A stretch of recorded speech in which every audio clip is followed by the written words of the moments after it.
How do we decide what we decide? Why do we do what we do?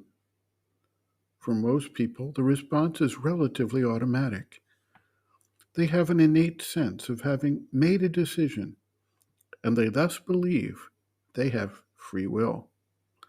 Yet, for the most part, they are reacting to conditioning they have received through socialization, education, influence of family and friends, peer pressure, social and societal expectations, marketing and advertising, and various forms of propaganda, as well as subtle psychological manipulation to build support for a particular team, whether a specific religion, economic or political system, or party, or smaller grouping. This is without entering into the underlying strata of built in instincts and habits that accompany us through the development of the animal nature.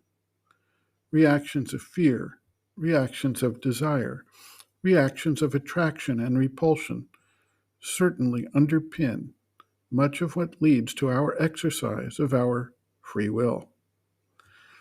At a certain point, the self reflective capacity of the mind allows the individual to begin to see, understand, and appreciate all the hidden elements, the occult forces which are actually making the exercise of free will an expression of reaction to external pressures and forces. There comes a further stage where an individual may begin to identify with a force or a being representing a force consciously, recognizing that he is carrying out the will determined by that other force or person.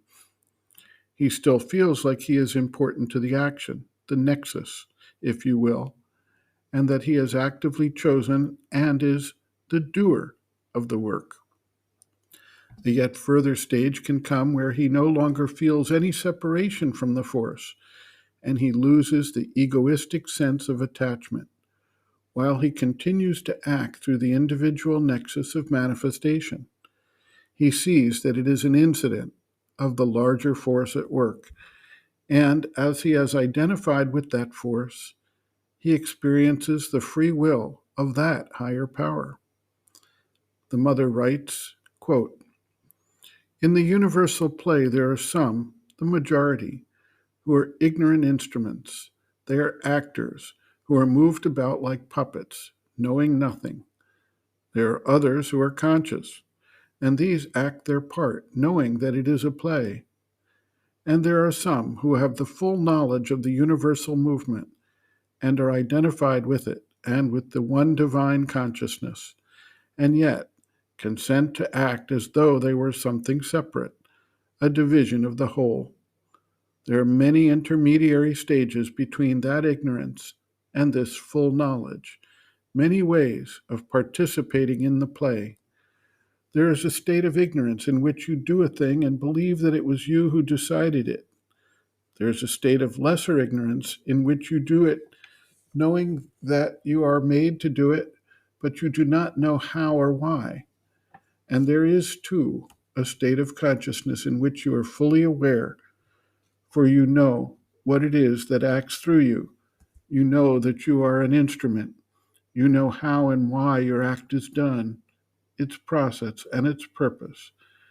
The state of ignorance in which you believe that you are the doer of your acts persists so long as it is necessary for your development.